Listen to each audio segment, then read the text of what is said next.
Колбасы, сосиски, куры, конина, говядина, баранина и другие мясные изделия под маркой «Халяль» в этом магазине производятся тут же рядом. Мясоперерабатывающий мини-цех Закри Ярышев запустил 8 лет назад. За один день 5 человек в этом колбасном цехе производят около 300 килограмм продукции, а продуктивность 2 смен доходит до 600 кило. Ассортимент продукции разнообразен. Только одной колбасы здесь производят в 8 наименованиях. Оборудование, закупленное в Моздоке и Пятигорске, пусть и не новое, но в прекрасном рабочем состоянии, отмечает технолог Абукар Ярышев. Процесс производства колбасы и других изделий начинается с этой мясорубки. Измельчение фарша, его перемешивание, и через этот шпиц готовая колбаса фасуется в упаковку. Для копчения изделия нужно время. Все сюда вешается, ставим иглу, все, 72 градусов копчения. Это минимум полтора часа процесс. После копчения и все, оно готово. И 3-4 часа его надо сушить, после сушки его в холодильнике. Главное требование в цехе – соблюдение санитарных норм. Без перчаток работать с мясом запрещено. Лейла Измайлова трудится здесь уже 5 лет и условиями довольна.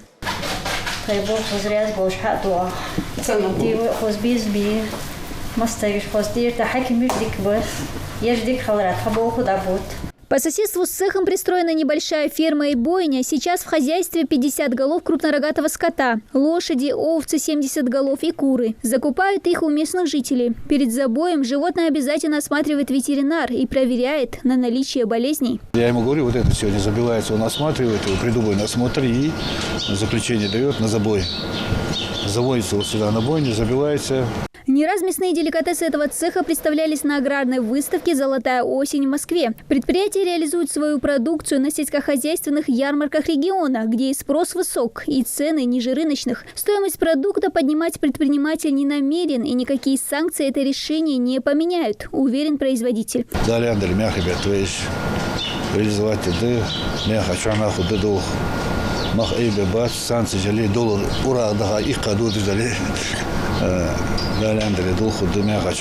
А совсем недавно мясные изделия цеха отправили в составе гумпомощи на Украину. Я считаю, даже каждый, кто чем-то занимается, это обязанность. Там